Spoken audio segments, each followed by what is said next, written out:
We're high above Jackson Park on the south side of Chicago. Little remains of what happened here in the summer of 1893, the world's Columbian Exposition.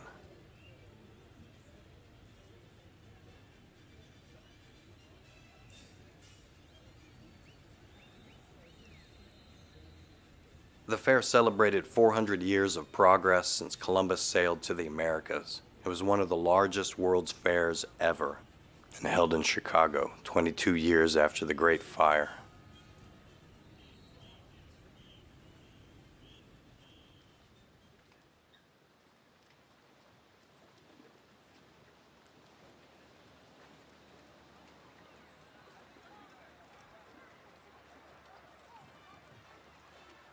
The center of the fair was to the east by the lake, the White City. Grand buildings constructed with white plaster to showcase 46 nations, American states, and government, and the newest technologies. Thousands of exhibits of cultural and industrial invention from around the world.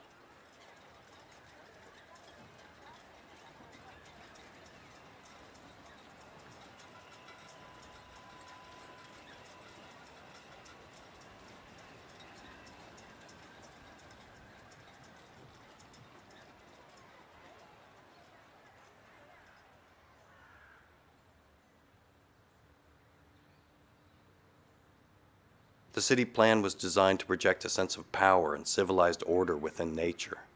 Man-made lagoons wound through the fairgrounds with the major buildings on the banks.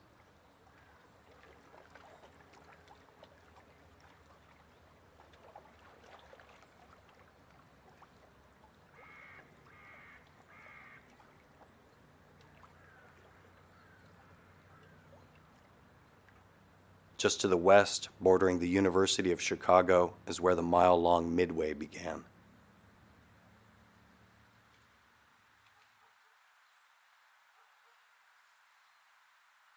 The Midway was the western entrance to the fair. Over 50 separate entertainments and ethnographic villages brought to Chicago by entrepreneurs to showcase, entertain, sell things, and make money.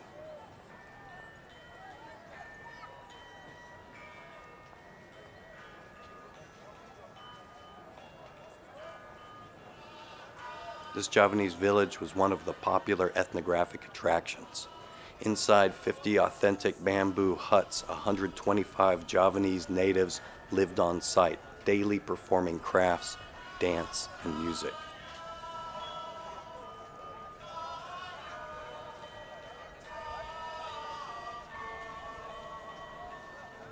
This was no controlled museum, but sensational displays representing all the fascinations, bigotries, cosmopolitanism, and commercialization of 1893 America. They were attractions, capturing Americans' excitement of the foreign and nostalgia for an exotic past.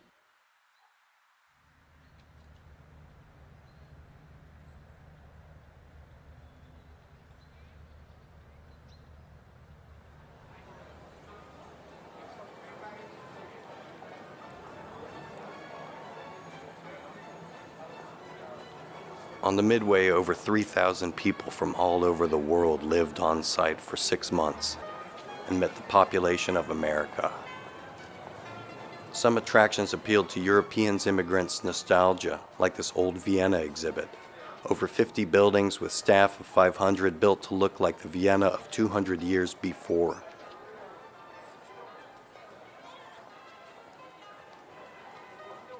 Across the street is the cyclorama of Hawaiian Kilauea, a massive, immersive 400-foot-long 360-degree painting of the Hawaiian volcano erupting. Next to it, the Chinese village that featured a museum, a temple, and tea room.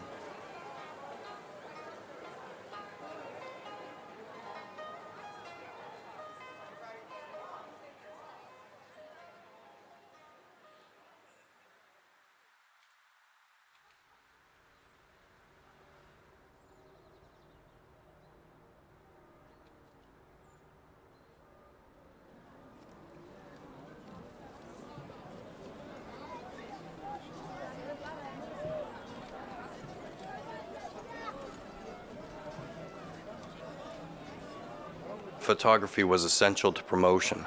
Official fair photographers shot hundreds of pictures to be published around the world and advertised the Great Chicago Fair. They featured the White City and Grand Plan, but also portraits of the Midway performers, fascinated by their foreign appearance. Advertisements played on audiences' ignorance and stereotypes of the exotic. But at the same time, these real visitors to the city humanized nationalities and cultures that for most Americans had only existed in stories.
Cairo Street was one of the most successful concessions, and it exemplified the Midway hodgepodge of cultures, commerce, and entertainments.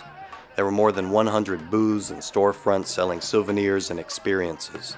Theaters, museums, Egyptian mummies, Sudanese merchants, donkey and camel rides, Arab weddings, a photo booth, a sheik's tent, fortune tellers, snake charmers, rug merchants, and much more.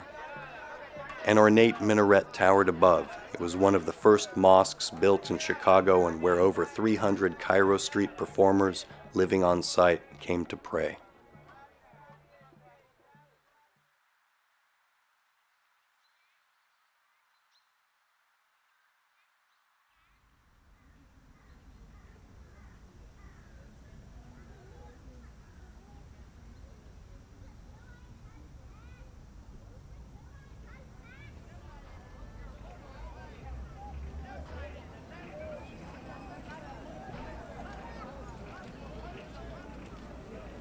At the center of the Midway was the Ferris wheel.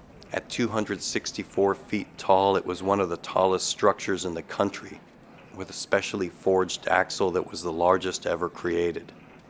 It could seat more than 2,000 people at a time. The Paris World's Fair had the Eiffel Tower. Chicago had the Ferris wheel. It was something particularly American, a huge steel wheel. One contemporary reporter described it as a colossal emblem. Everyone at the fair had arrived via a steel wheel. Cartwheel, wagon wheel, boat wheel, bicycle. The fair was set in motion by wheels.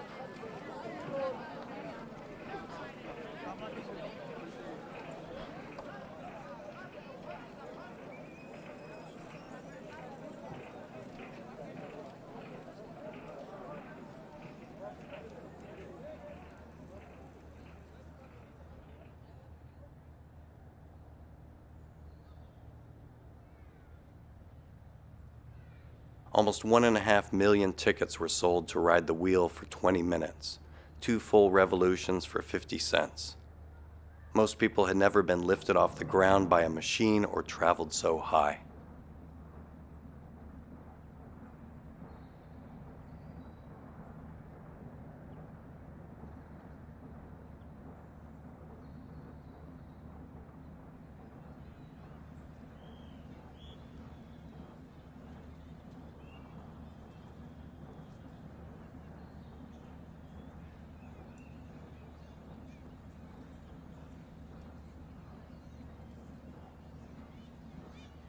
You can imagine traveling to Chicago by railroad, surrounded by the buzzing, chaotic new metropolis and the crowded fair, and then getting in one of these cars and quietly traveling up above it all, to look down on the city like you had never seen, right in the middle of the Midway.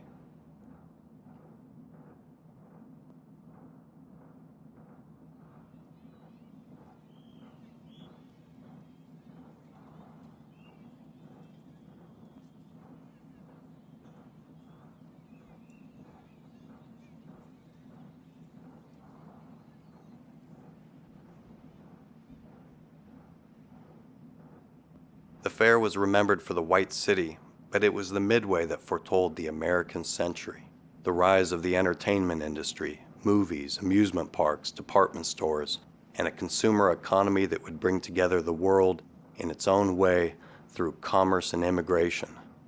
Not planned cities, but a cacophony of actors, messy and powerful, and temporary. After its 6-month run, all the fair's buildings were torn down, except for the Museum of Science and Industry that stands at the north edge of Jackson Park.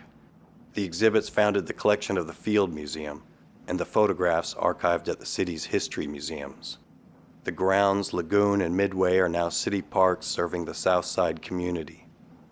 The fair and all its wonders can still be seen memorialized in the third star of the Chicago flag.